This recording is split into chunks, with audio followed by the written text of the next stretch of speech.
What is your most controversial opinion that you never say because of the backlash you might get? Taking a few lives to save millions will always be the better call.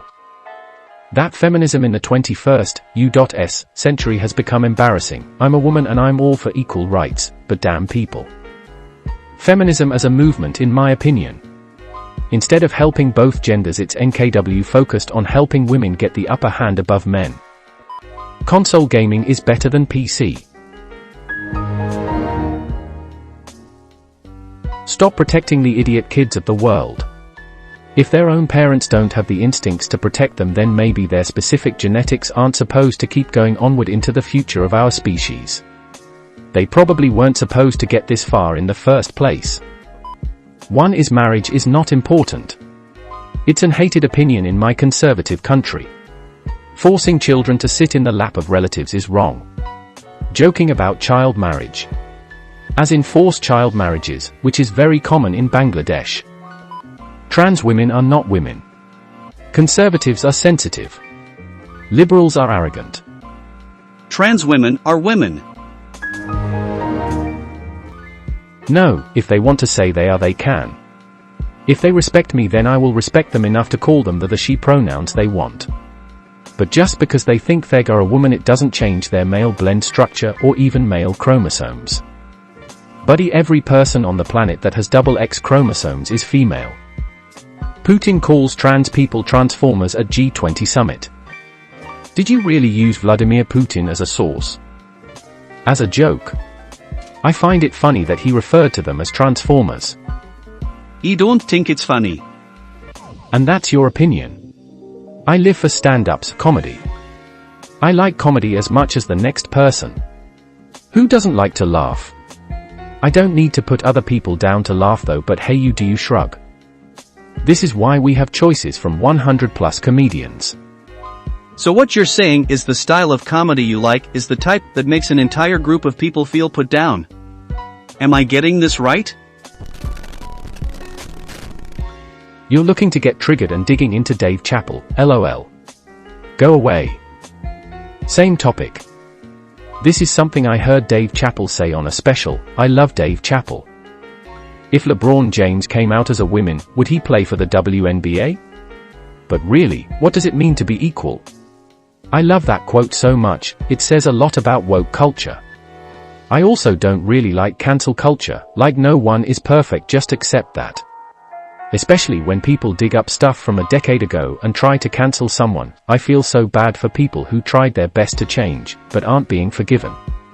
Also, another thing Chappelle said was that no one really talked about how DA Baby shot someone in Walmart, but everyone talks about how he hurt a gay man's feelings. I think people often get very offended. Yes, but also we should be grouping athletes by skill and not gender. 100% this. We already have weight classes in boxing, it's not some freaky new concept. If it wasn't a huge health risk, I'd say let athletes take all the steroids and drugs they want and let's find out what figure skating on LSD looks like. 100% this. We already have weight classes in boxing, it's not some freaky new concept. A 75 kilograms man would absolutely destroy a 75 kilograms woman. The sexes are different. You couldn't rebalance the physical differences between men and women with skill differences without it being ludicrous. You know that the USA's Women's World Cup soccer players, literally the best women's national soccer team in the world, have to train against 16-year-old high school boys because an average college team would destroy them. Think about that. The world's best women's team destroyed by average teenage boys. You see how fucking ridiculous it is now? Women have more rights in America in 2021 than men do. Not talking about legal right, because men and women are equal on that. The wage gap was debunked, and besides that myth I can't think of any other made-up benefit men have. But for women, especially in the justice system, they have so many advantages it's wild. If a man has sex with an underage girl equals years in prison. Woman has sex with underage boy equals slap on the wrist. Whenever I have a close call in traffic, it's always a black or Middle Eastern person. Call me racist all you want, but that is just a statistical fact of my own personal close calls. Unpopular opinion, whenever I see street brawls, it's usually poor black kids. Let the downvotes begin. Well, that's mostly because there are more black kids in poor areas than there are white kids. White kids fight just as much as black kids, just one is recorded more as well. COVID is a good thing because the planet is overpopulated anyway, and because it helps to identify and thin out the number of stupid, inconsiderate people. Being vegetarian because of ethical reasons but still eating fish because they don't feel pain or whatever is dumb. Fish is still meat, you're not a vegetarian. Also, some studies in the last 5 years have shown that some fish feel a kind of pain when being hooked. Even if it's not the way we feel pain, so why do you draw the line of farm animals but not fish? Friends with benefits actually means open relationship.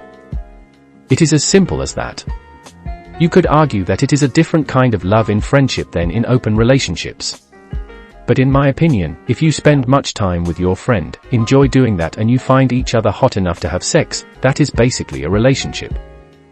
People just don't want to admit it for some reason and call it friends with benefits. There is of course people who have sex, but not care so much for each other. I would not classify that as friends with benefits, because well, they are not real friends. If you think otherwise, please care to explain. Adults that can't cook are dumb, no excuses. I can't actually fathom how someone who is an adult could be this incompetent. You don't have to be able to make a 3-course meal, but knowing the basics is the bare minimum. Even if nobody in the world ever taught you, all cooking is following a step-by-step tutorial. Literal basic motor skills and listening skills needed. If you're an adult who can't cook, you're dumb. Edit, this is obviously not including disabled people, didn't think I would have to clarify this. People who've had plastic surgery, you look ridiculous. Everything you enhance looks weird and out of proportion. You can tell straight away if someone has pumped up their lips, or has straightened their nose. It 90% of the time is obvious, even though people may think they look natural. And if just looks ridiculous and makes you look insecure. End of discussion. A movie based on a book should try to diverge as much as it can from the source material while keeping the same premise. Faithful movie adoptions are boring.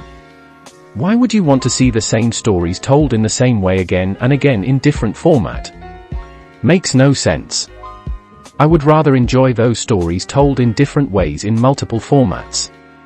I want to see different takes on the stories and characters. Fans who whine about how the movie has butchered the book are equally boring. What's bad about trying something new? If the movie sucks, the better book will always be there.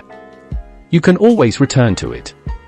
Then why not just try and enjoy that story through a new lens instead of crying about it? People who say cold pizza is just as good, or better, don't appreciate good pizza. Get out of here with that garbage. Truly good pizza is served and consumed fresh and hot. If you do it right, you can reheat and create a passable snack. But never will it be good cold. The statement "I never asked to be born" is a self-centered thing to say. Often when people are going through a challenge or struggle, they will come out with "I never asked to born." Nobody asked to be born, literally no one. Your parents didn't ask to be born, but they still raised and looked after you. They still had to go out to work to provide for themselves and you. It's such a selfish, self-pitying thing to say. The statement just really frustrates me. It's similar to saying, "We're just tiny cells living on a rock, therefore you think you should make no effort with your education or life at all." It's another way of saying, "I can't be bothered to take any responsibility or have motivation in life." Nobody is saying you can't struggle or feel tired and frustrated, but life doesn't actively choose to come only after you, it comes at all of us in different ways. You should get permission from your partner before getting a tattoo. I see so many posts about people's partners being upset that they've got a new tattoo, but how it shouldn't matter. After all, their body, their choice. But this seems ridiculous. In a partnership, that person is going to see the tattoo as much as if not more than you are. It's going to be with you both forever, and should be a mutual decision. Be mature and discuss things instead of doing whatever you want in the name of independence and bodily autonomy. Hit the subscribe button. And comment your thoughts and opinions in the comments below.